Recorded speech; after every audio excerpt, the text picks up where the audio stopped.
Happy morning. Yeah, these colors kind of got a little out of control, although I really like it. It's different. So I am on my way.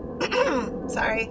I don't know. They're cutting grass again, and I think I just developed this allergy. I don't know what's going on. Anyways, it is Tuesday, and I am on my way to one of 4 doctor appointments. I don't know. I don't know if I'm going to stay or if I'm going to just go to one. And honestly, I don't know where I'm supposed to go. I'm pretty sure that I'm going to the transplant center. And really, I only go to 2 now, 2 different centers. But for some reason, I did not write that down in my notes on my phone. So I don't know. We'll just see what happens. I did not get to sleep last night till about 3 a.m. So this morning I fell asleep. I'm having a hard time sleeping. One of the tests today is supposed to be another stress test. And I'm going to be honest, I don't want to do it. I think it's barbaric the way that they want you to do what you do. And it's not that I don't have the ability or I'm unable to get my heart rate up, because I can. I wish that they would just let me run on the treadmill and show them that my heart will definitely get up to where they need me to be. But I just don't like having to hold on for my life while that treadmill is at such a big incline. And so I don't know, I'm debating. I have been this week too, so I don't want to be gone all day. I got him breakfast, I ran and grabbed groceries. I just want to hang out with him. I just got him. He shows up on Mondays, and I don't know, I wasn't thinking when I planned my appointments, and I kind of feel like they're just throwing all these appointments at me, and I just want to chill, man. I just want to take it one step at a time, one moment at a time. Like, I'm on dialysis. Just let me chill. Let me get my life in order, and then we'll continue. But I don't know. I do need to make another appointment, though, with, I guess, my primary. I'm not sure who, because I noticed that my joints in my hands and my wrists are hurting. And I'm a little worried, because I'm like, is that arthritis? I'm too young for arthritis. But I don't know, because, your body just so changes when you get kidney disease, your body changes so much. But also in dialysis, it's not like it's the Band-Aid and the wind. You don't fix everything because of it. And even transplant, you end some problems, but you gain a whole bunch more. So I don't know. It's hard. It's hard because it's like a reality that kicks in. Like, oh, okay, so yesterday I felt good, but today I'm so tired, and of course didn't sleep well. So it's, just a combination of things, feeling overwhelmed. And then, like, my body continues to break, which is just a mental thought process you have to kind of start to get through. I struggle with it, honestly, because it's not like I never thought I would get older. Because to me, I'm never older. I'm always 35 till I die. But my body is not saying that, and it's like I'm too young to be thinking that and to be processing through those thoughts and feelings. You hear your uncles or your aunts or your, I don't know, mom figures, or your mom, your parents, just say different things, and you're like, that's not me. What? And here I am, like, I could literally sleep all day.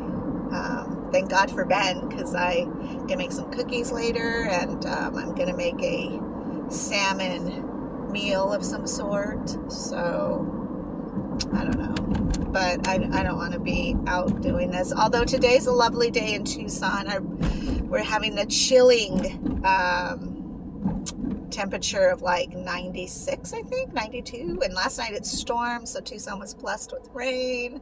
It's incredible. It was kind of scary though, because I was doing my 10 o'clock exchange when the flash flood warning came onto my phone, and of course you can hear everybody gets them, and so it's just a national weather alert or whatever, and so it brought me to a reality of like, holy crap, like, would Ben and I know what to do in the event that an emergency happened? Like what does he understand what to do? And I'm gonna tell you,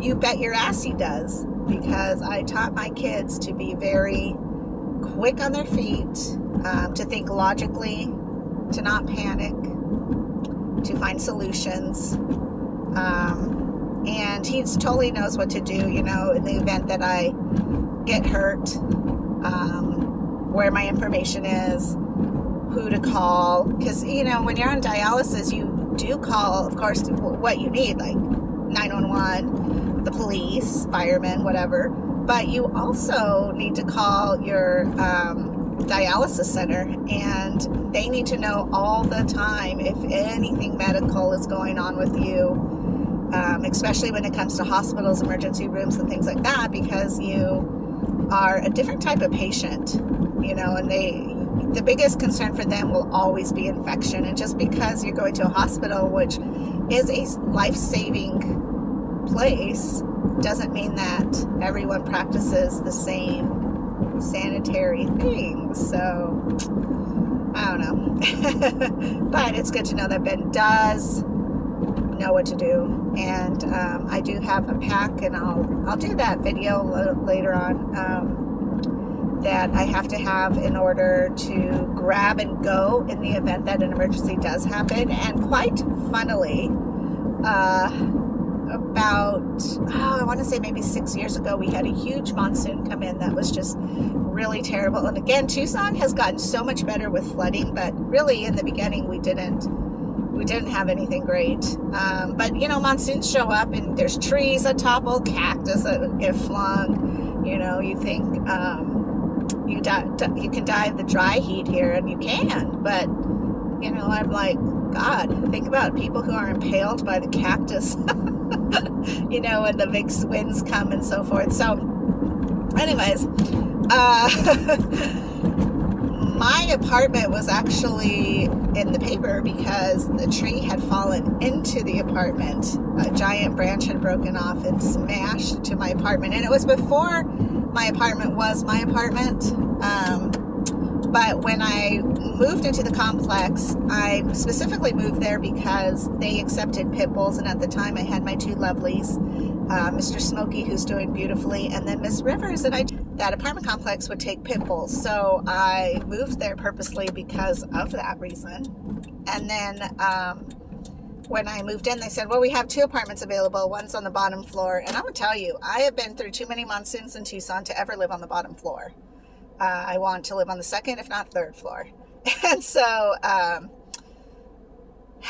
she said, well, we just had one repaired because there was a storm that came through and actually broke through this thing, through the wall and stuff. And I was like, oh, I said, I'll take that. So we lined it all up, and that's where I live. I have to live in the most unique places ever. So that's what I do. And it's all good,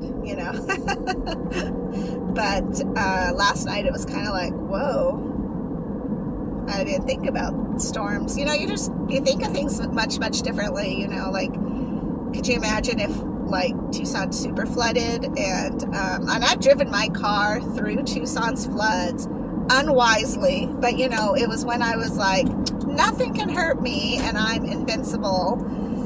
So dumb now that I look back. But where the water was literally up to the side of my car door, halfway up through the car, and I just plowed through those puddles and got myself home, my kids home. I can't even believe it at this point that I did that, but I did, and I'm here and I survived it. So it is what it is. But thinking about God, if I had to detach really fast, and electricity. That was the big thing. Like, okay, well, what if electricity goes out? How do I continue my exchange? Because I'm actually hooked up to the machine, or the machine to the, to my bags and everything. But actually, it's really cool because the PD program designed all the equipment to be able to be done by somebody who's blind. And so I could do it. Honestly, I could do it in the dark, no problems. But it did make me remember, like, oh shoot, I don't think I have that flashlight that I'm supposed to have.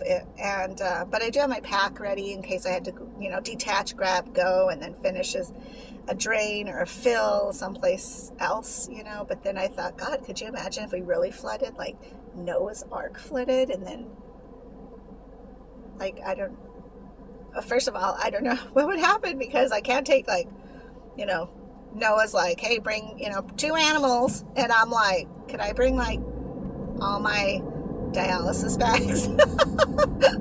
But I do have a backpack that has at least one full exchange in it, plus all my supplies, emergency stuff in case anything happens, like my cap falls off, or I have to clamp my hose, or, something crazy. So yeah, but that was a little eye-opening last night.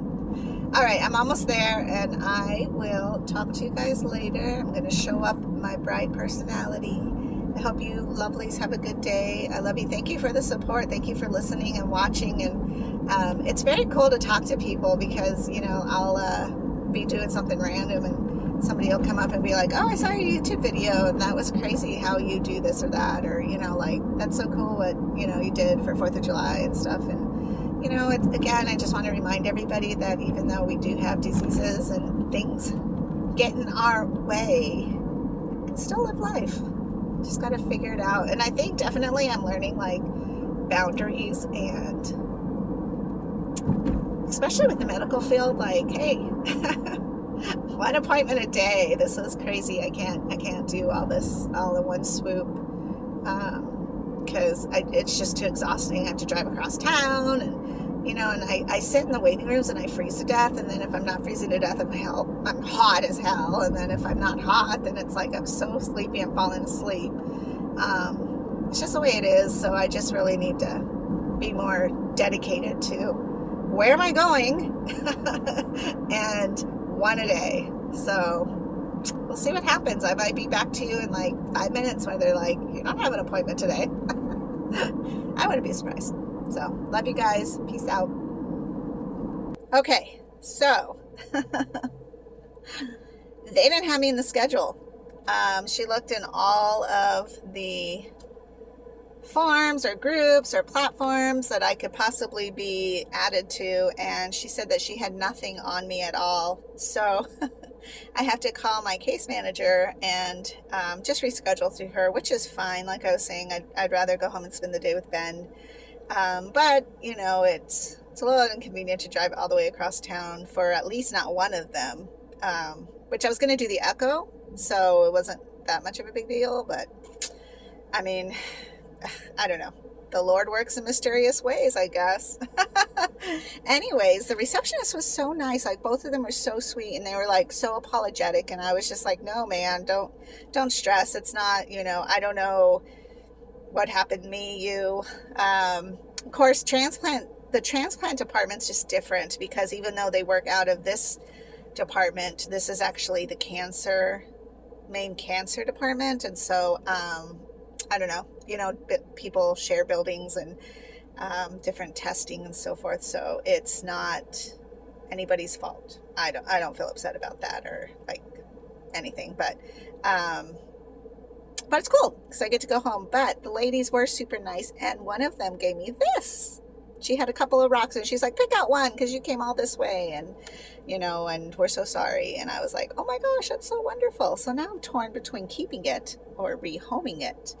But it'd be pretty cool to, maybe I'll put banner on it and then rehome it someplace and see if anybody picks it up. So I don't know. I'm on my way home now to hang out with my kid, have some lunch, and just enjoy the rest of my afternoon. I've got a lot of things that I want to get done and accomplished and arranged, and talk to you later. Love ya.